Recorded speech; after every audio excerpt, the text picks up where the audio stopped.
네, 여러분, 우리 가운데 참 신앙을 회복하고 싶지 않은 사람이 누가 있을까요? 우리 모든 그리스도인들에게 공통적인 목표이자 기도의 제목은 하나님, 내가 참 신앙을 회복하고 싶습니다. 다시 뜨겁게 하나님을 예배하고 싶습니다. 이러한 기도의 제목이 다 있는 것 같아요. 목회 데이터 연구소에서 한 2024년쯤에 한번 조사를 했습니다. 교회에 출석하는 청년들을 대상으로 조사했어요.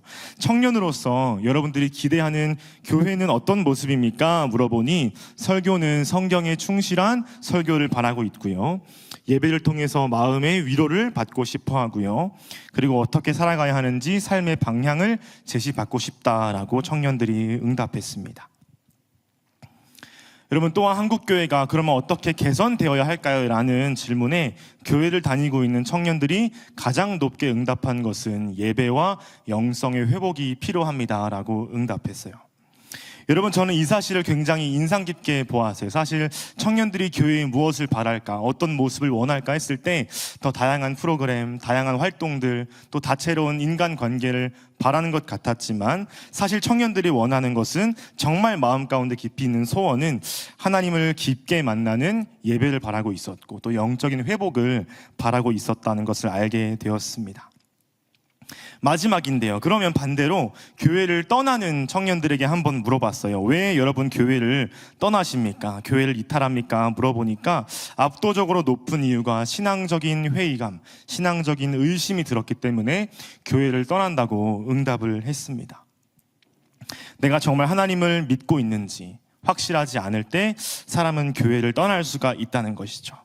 여러분, 그리고 이런 조사를 통해서 우리가 알 수 있는 사실은 청년들, 그리스도인들 청년 모두는 하나님을 향한 영적인 회복과 갈망이 있는 존재임을 알 수가 있습니다. 교회 안에 있는 청년들도 그렇고 교회를 이탈하는 청년도 그렇고 모두는 참 영적인 회복, 뜨거운 예배의 회복을 간절히 바라고 있음을 알게 되었습니다. 여러분, 그런데 문제가 있죠. 우리의 소원과 달리 우리가 영적인 무력감에 빠질 때가 참 많다는 거예요. 우리의 마음과는 달리 우리의 신앙이 무너질 때가 굉장히 많다는 것입니다. 신앙의 열정을 잃어버리고 무너질 때가 너무너무 많이 있어요. 여러분, 그런 신앙적인 문제, 신앙적인 무너짐을 경험할 때 우리 어떻게 해결을 할 수 있을까? 오늘 본문을 통해서 함께 도전하고 또 은혜를 받으면 좋겠습니다. 여러분, 우리가 함께 오늘 읽은 에스겔 말씀은요, 이스라엘을 깨끗하게 하시는 하나님의 정화 사역이라고 하죠. 이스라엘을 깨끗하게 하시는 하나님의 말씀을 담고 있습니다. 여러분, 그런데 이스라엘을 깨끗하게 해야 한다는 것은 무엇을 전제합니까?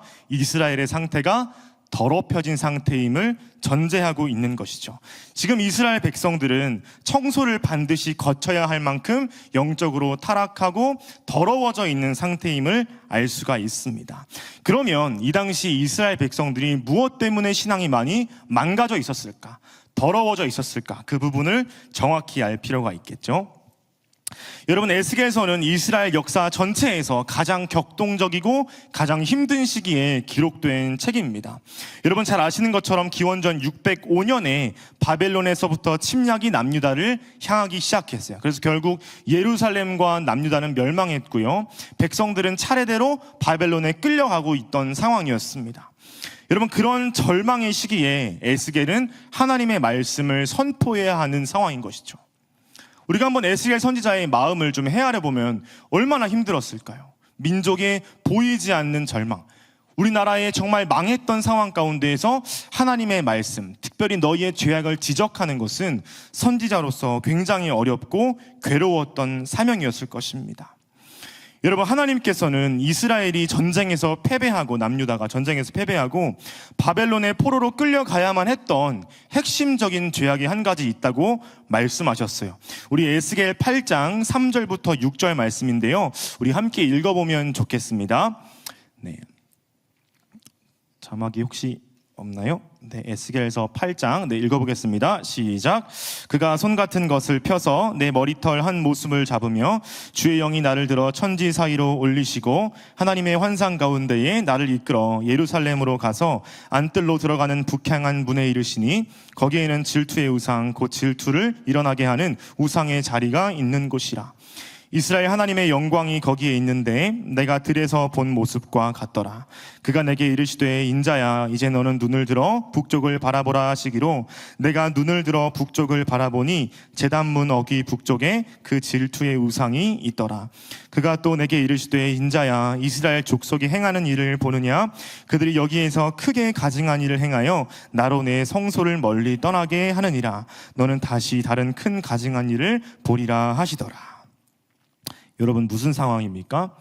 하나님만을 예배하는 예루살렘 성전에, 하나님만이 영광 받으셔야 했던 예루살렘 성전에 가증한 우상 숭배를 이미 들여놓고 있었던 상황입니다. 이들은 우상을 숭배하기 위한 조각상을 만들어서 하나님의 성전에 안치하고 있었어요. 그럼 아마도 학자들이 추측하는 것은 이 당시에 숭배했던 우상들은 대표적인 우상인 아스타롯과 바알 우상들, 그것들을 안치해 놓고 예배했을 것이다 라고 해석합니다. 여러분 여기서 멈추지 않습니다. 이 당시에 남유다 백성들을 보면, 여러분 성경을 한번 보세요. 8장 10절 말씀에 보면 이들은 수많은 우상의 형상들, 동물의 형상들, 곤충의 형상들을 성전 벽면에 그려놓았다라고 말하고 있습니다. 14절 말씀에 보면 어떤 여인들은 성전에서 담무스라고 하는 우상을 향하여 애곡하며 기도한다고 에스겔이 발견하게 되었어요. 마지막으로 16절 말씀에 보면 한 무리는 태양신을 섬겨야 한다는 명목 때문에 하나님의 성전을 등지고 태양신을 숭배하는 모습까지 하나님께서 에스겔에게 보게 하십니다. 여러분 어떤 상황입니까? 하나님께서만 예배 받으셔야 하는, 하나님께서만 영광 받으셔야만 하는 성전에서 다른 우상들이, 가증스러운 우상 숭배가 지속적으로 자행되고 있는 것이죠. 여러분 구약 성경에서 이 우상 숭배를 경고하는 말씀이 얼마나 많이 있어요. 사실 굉장히 많이 있는데 에스겔서 이 부분처럼 이렇게 자세하게 그리고 가증스럽게 우상 숭배를 묘사하는 장면은 그렇게 많지 않습니다. 그러면 그만큼 하나님께서 이스라엘 백성들에게 강력하게 지속적인 우상 숭배를 경고하고 계신다라고 여러분들이 알면 좋을 것 같아요.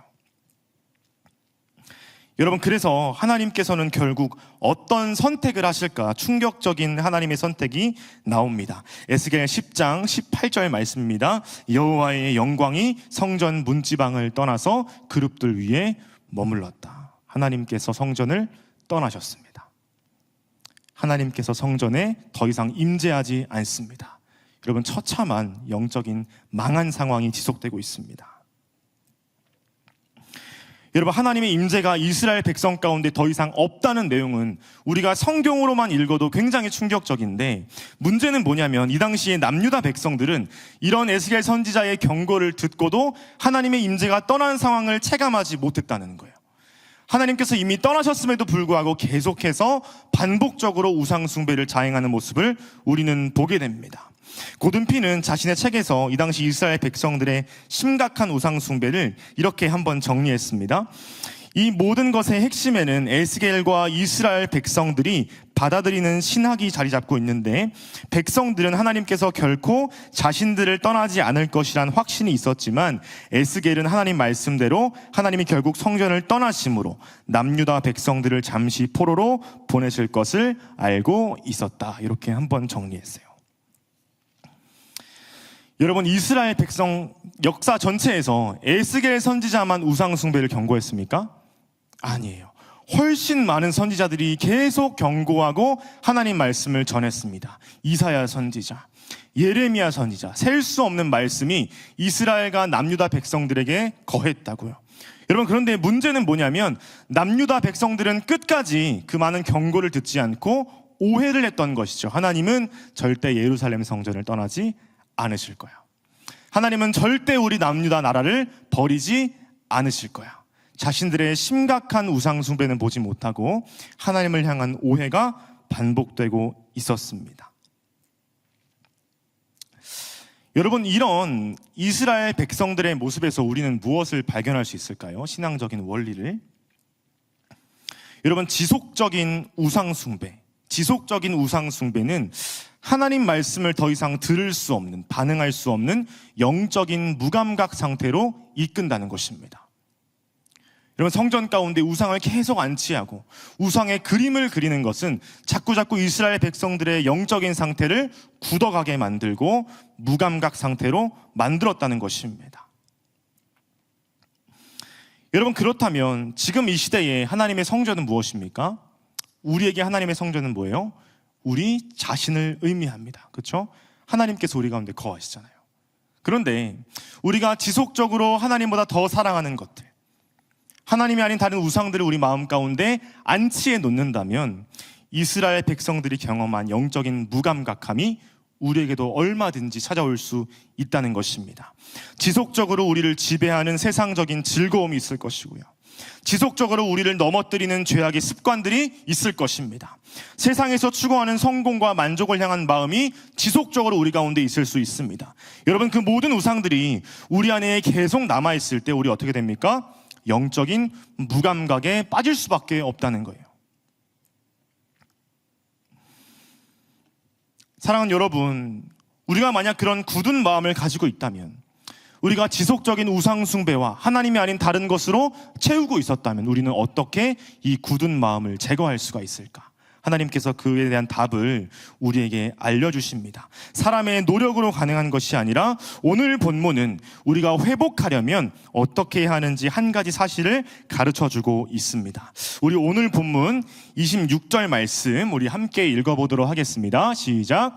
또 새 영을 너희 속에 두고 새 마음을 너희에게 주되 너희 육신에서 굳은 마음을 제거하고.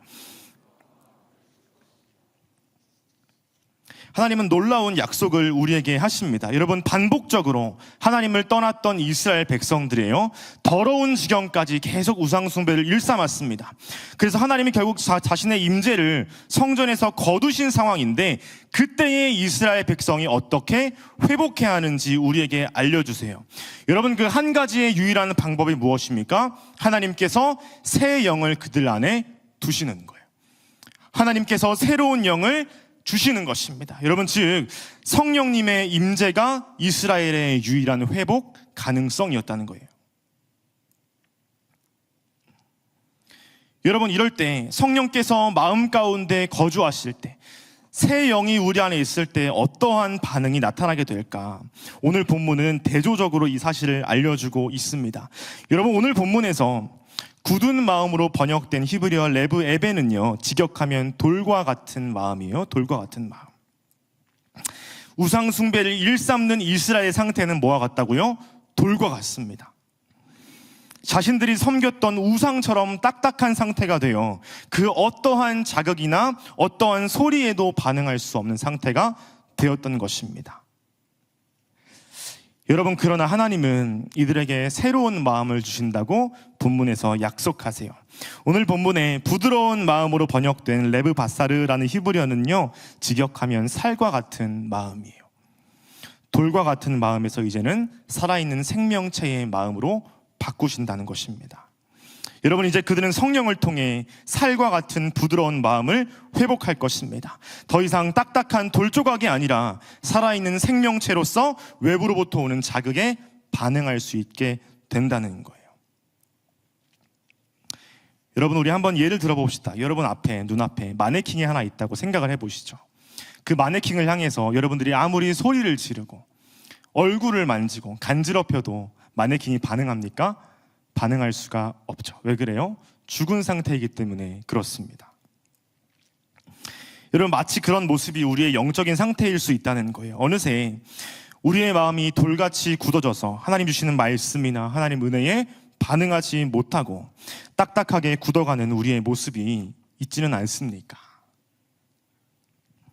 여러분, 한 번 더 상상해 보세요. 마네킹이 아니라 살아있는 나의 몸을 누군가가 만지거나 간지럽힌다고 한번 상상을 해보세요. 여러분, 제가 제일 싫어하는 게 간지럽히는 겁니다. 옆구리 간지럽히는 걸 제일 싫어해요. 여러분, 그런데 제가 생각을 해봤어요. 간지럽힐 때 격하게 반응하는 건 건강한 몸 아닐까요? 제가? 아닌가? 아무튼 여러분, 살아있는 사람의 몸은, 건강한 사람은 외부로부터 오는 자극에 예민하게 반응할 수밖에 없다는 거예요. 마찬가지입니다. 성령께서 우리 안에 새 영을 주시고 우리에게 부드러운 마음을 주신다면 여러분, 우리의 영혼이 바로 그런 상태, 살과 같은 상태가 된다는 것입니다. 하나님이 주시는 말씀과 하나님이 주시는 은혜에 우리가 예민하게 반응이 된다는 거예요. 여러분, 결국 이 말씀은, 오늘 말씀은 새로운 마음이 무엇인지 우리에게 한 가지를 가르쳐 줍니다. 정리하면요, 첫 번째, 새로운 마음은 우리의 존재론적 변화를 의미합니다. 새로운 마음은 우리의 존재론적 변화를 의미해요. 여러분, 그렇습니다. 성령께서 우리 안에 거하시면 우리는 더 이상 죽어있는 석상, 조각상이 아니라 살아있는 생명으로 주님 앞에 살아갈 수가 있습니다. 완전히 새로운 존재가 된 것이지요. 그렇기 때문에 우리는 하나님 말씀에 반응할 수가 있다는 것입니다. 폴 워셔 목사님의 회심이란 책을 보면 성령의 역사로 완전히 변화된 우리의 존재를 한번 설명한 게 있습니다. 성령은 영적이고 구원적인 차원에서 생각을 조명하여 하나님의 일을 깨닫게 하고 돌같은 마음을 제거해 부드러운 마음을 주시며 그 의지를 새롭게 하시어 사람들을 예수 그리스도께로 효과적으로 이끄신다. 그들은 그분의 은혜 덕분에 기꺼이 자유롭게 나아온다. 중생은 존재론적인 변화를 포함하는데 개인의 본성이 해체되어 다시 창조되는 것이다. 영적 자극에 반응하지 못하는 돌같은 마음이 반응할 수 있는 부드러운 마음으로 변화한다. 여러분, 그렇습니다. 성령님이 우리 안에 계시다는 것은, 즉 우리가 굳은 마음을 제거하고 새로운 마음이 된다는 것은 완전히 새로운 존재가 되었음을 의미하는 것입니다. 영적인 자극에 반응할 수 있는 존재가 됨을 의미하고 있습니다. 여러분, 혹시 이곳에 영적인 무감각함을 가지고 나오신 분 있으십니까? 혹은 요즘 예배하면서 내가 너무 굳은 마음으로 예배하고 있지는 않은가, 이러한 생각을 하시는 분이 있을까요?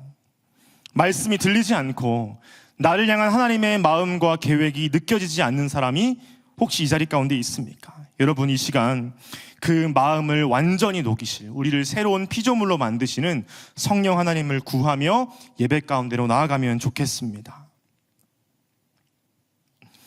사랑하는 여러분, 우리의 신앙은 이처럼 내가 그리스도 안에서 새로운 피조물임을 깨달을 때 시작이 돼요.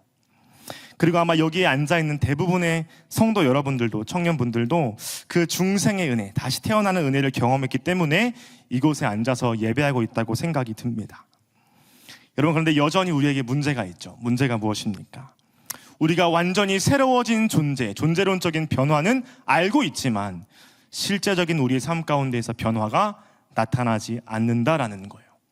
우리가 주님의 자녀가 되었음을 알고는 있지만 우리의 삶이 변화가 잘 안 된다는 것입니다. 즉 우리의 삶이 우리의 믿음을 따라가지 못할 때 우리는 신앙적인 좌절을 경험합니다. 이런 고민을 갖고 있는 우리에게 에스겔은 한 가지를 더 가르칩니다. 우리 27절 말씀인데요, 우리 함께 읽어보겠습니다. 또 내 영을 너희 속에 두어 너희로 내 율례를 행하게 하리니 너희가 내 규례를 지켜 행할지라. 아멘. 여러분, 에스겔은 성령이 우리 안에 거하실 때 나타나는 반응을 한 가지 더 말씀합니다. 무엇입니까? 하나님 말씀에 우리가 순종하게 된다는 거예요. 결국 우리 안에 성령이 내주하실 때 우리는 죄악에서 떠나기 시작합니다. 거룩한 삶을 향해서 열망하기 시작합니다.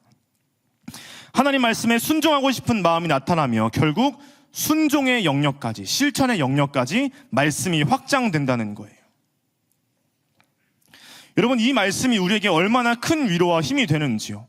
우리가 때로 우리의 힘으로 신앙을 이끌어가고자 해요. 우리의 힘으로 우리가 변화되고자 합니다. 여러분, 그런데 그럴 때마다 잘 실천되지 않는 우리의 모습과 신앙에 좌절하거나 실망한다는 겁니다. 그러나 오늘 하나님은 에스겔 말씀을 통해 우리를 격려하시고 세우십니다. 사랑하는 내 아들아, 사랑하는 내 딸아, 내가 나의 영을 너희 속에 두었기 때문에, 내가 나의 영을 너희 안에 두었기 때문에 너희가 반드시 거룩해질 거야. 너희가 반드시 순종할 거야. 하나님은 변화의 주체를 우리 자신이 아니라 성령 하나님께로 두고 있다는 것입니다. 여러분, 사도 바울은 동일한 진리를 우리에게 선포합니다. 우리 로마서 8장 말씀인데요, 우리 함께 읽어보도록 하겠습니다.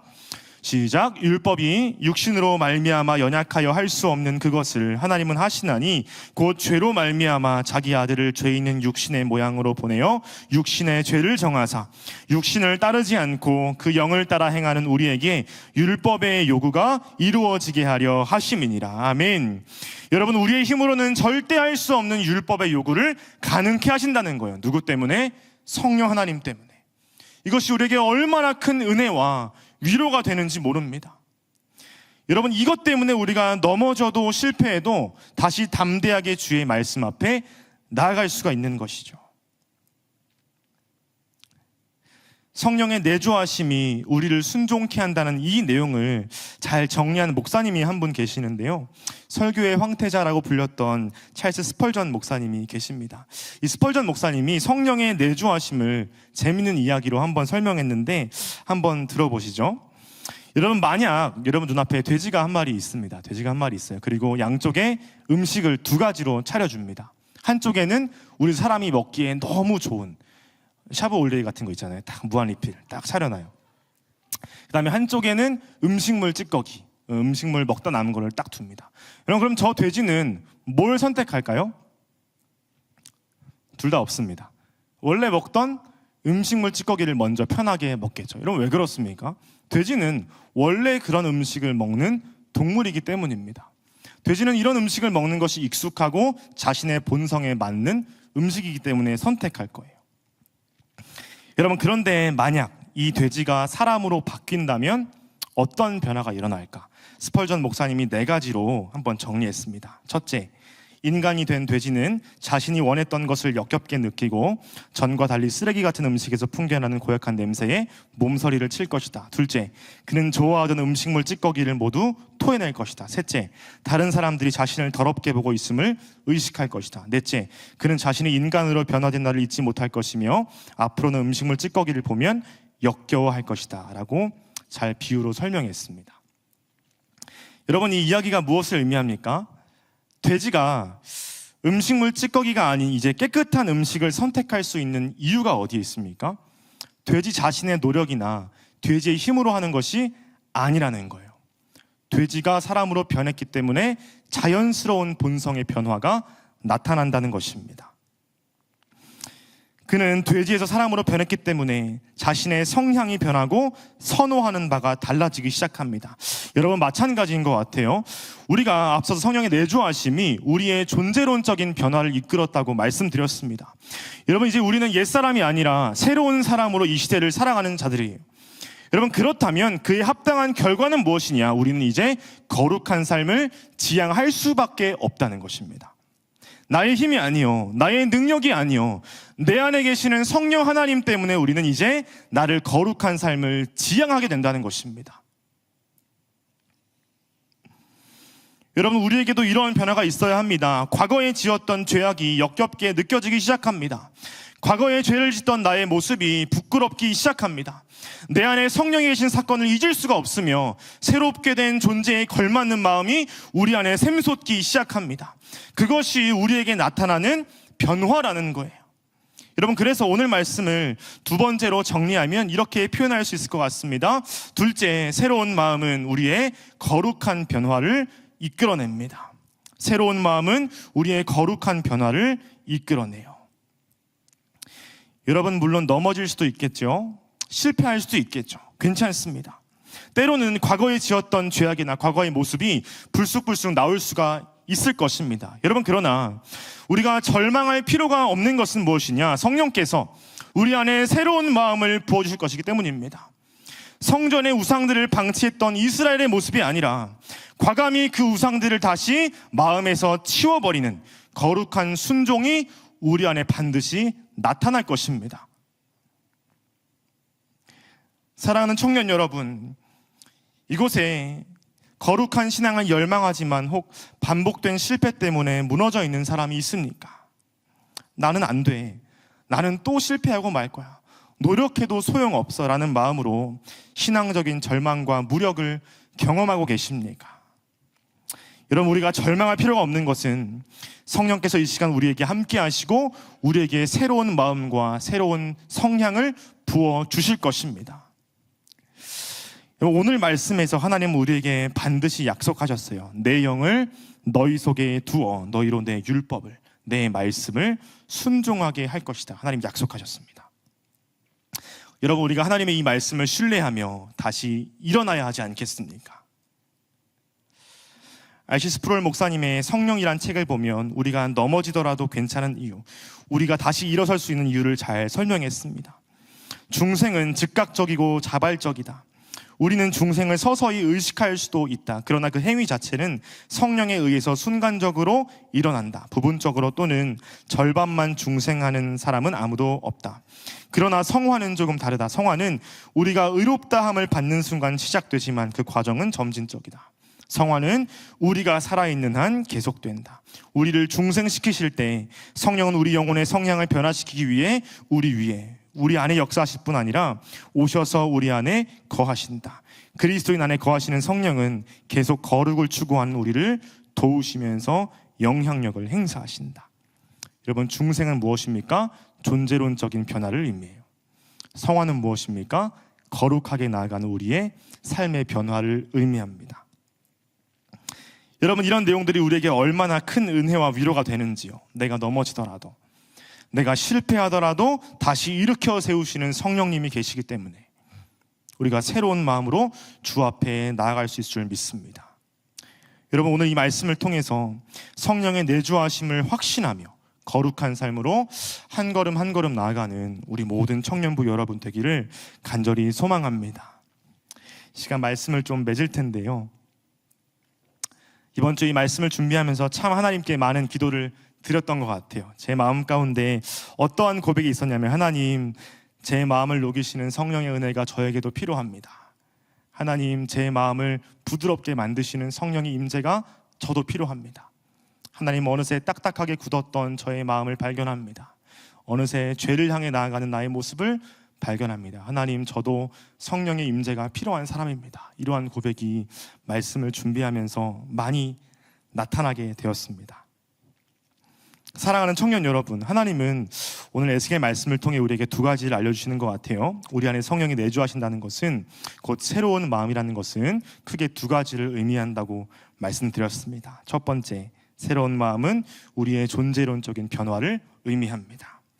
딱딱하게 굳은 석상은 아무런 자극을 느낄 수가 없습니다. 그러나 살아있는 생명은 외부 자극에 예민하게 반응할 수밖에 없다는 거예요. 마찬가지로 우리가 성령님으로 인해 새로운 피조물이 되었다면 하나님 말씀과 주의 은혜에 민감하게 반응하는 존재임을 기억하시기 바랍니다. 두 번째, 새로운 마음은 우리의 거룩한 변화를 의미합니다. 신앙적인 절망은 나의 힘으로 변화되려고 할 때 찾아와요. 그러나 하나님은 항상 변화의 주체를 하나님 자신이라고 우리에게 가르쳐 주십니다. 우리가 넘어질 수도 있고요, 우리가 실패할 수도 있지만 내 안에 계시는 성령님으로 인해 죄악을 멀리하고 거룩함을 쫓아나가는 변화가 있을 줄 믿습니다.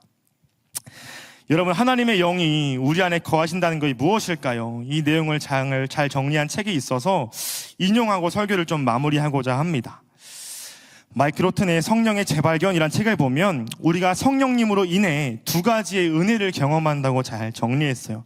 제가 인용하고 마무리하도록 하겠습니다. 창조의 때에 성령의 숨결로 진흙덩이가 살아 움직이는 생명이 되었다. 성령께서 창조 사역 가운데에서 우리 안에 역사하여 생명을 지탱하셨다. 허물과 죄로 죽었던 이들에게 영적 생명을 주시는 분도 성령이시다. 성령이 운행하시는 곳은 어디든지 거룩해졌다. 성령은 우리 안에서 예언된 바 마음의 할례를 행하시는데 이를 통해 우리를 육신으로부터 끊어내고 그리스도와 연합하게 하신다. 우리 안에서 역사하여 성령의 열매를 맺게 하신다. 성령은 우리 안에 입주하시자마자 부패한 죄로부터 우리 마음을 정결하게 하기 시작하신다. 사랑하는 청년 여러분, 우리는 다시 성령님의 임재가 필요합니다. 하나님이 아닌 다른 우상들, 다른 기쁨을 쫓고 있었다면 이 시간 우리의 마음을 녹일 필요가 있습니다. 아무런 은혜를 경험하지 못하고 딱딱하게 굳어 있다면 성령님 필요합니다라고 부르짖어야 해요. 여러분, 또한 거룩한 삶을 더 이상 갈망하지 않고 있다면, 죄악의 습관을 방치하고 있다면 이 시간 성령님이 필요하다고 부르짖어야 합니다. 여러분, 결국 우리는 하나님이 간절히 필요한 사람들이에요. 여러분, 이 시간 우리가 함께 말씀을 마치면서 찬양하고 기도하는 시간 가운데 이를 통해 성령님 다시 한번 내 안에 가득히 임재해 주시고 나의 굳은 마음을 녹여달라고, 나의 모든 거룩한 변화와 존재론적인 변화를 체험케 해달라고 기도하며 나아가는 우리 모든 청년부 여러분 되시기를 간절히 소망합니다.